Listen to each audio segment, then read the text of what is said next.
hindi na po pala ako nag-ipit kasi po. Ang pangit naman po kasi kung nakaipit ako. Tapos, mami, ako na po manginginig kung ano po ba yung binili niya? Anak, hindi na rin pala ako nag-ipit. Pamarilas na lang din ako sa'yo. At yung buhok natin parehas pati damit.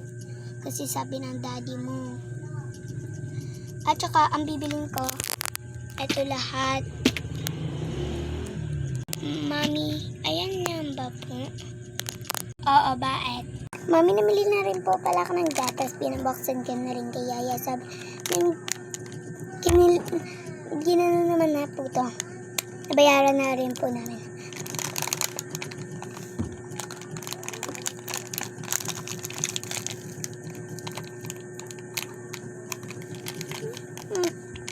Ayan lang ba? Patikim mga anak. Ito po, mami. Okay na, salamat.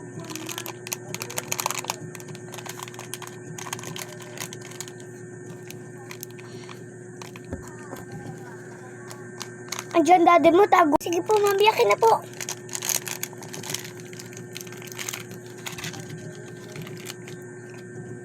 Hi, daddy. Mami, alam na po si daddy. Kainin ko na po ito lahat.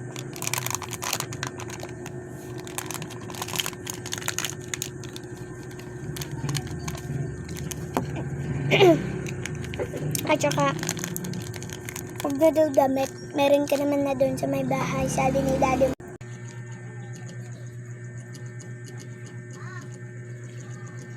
Gagawin lang natin siyang dalawa. Ayan. 3, 2. Next, ikukulit na natin. So, ang ginagawa ko, dalawa na lang ginagamit ko. Dalawang paganyan, kaikot na paganyan. Yan ang paganyan. Ginagawa ko lang siyang ganito kasi ayoko yung para bang gusto ko yung nakatali na siya agad na paganyan para i-ano nyo lang siya. Talagyan ng clip.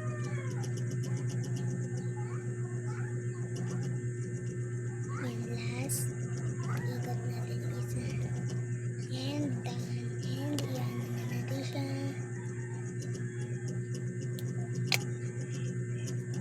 Ginagamit ko lang palang sangri yung it's kulay blue. Dito sa dalawa kong nagkapit.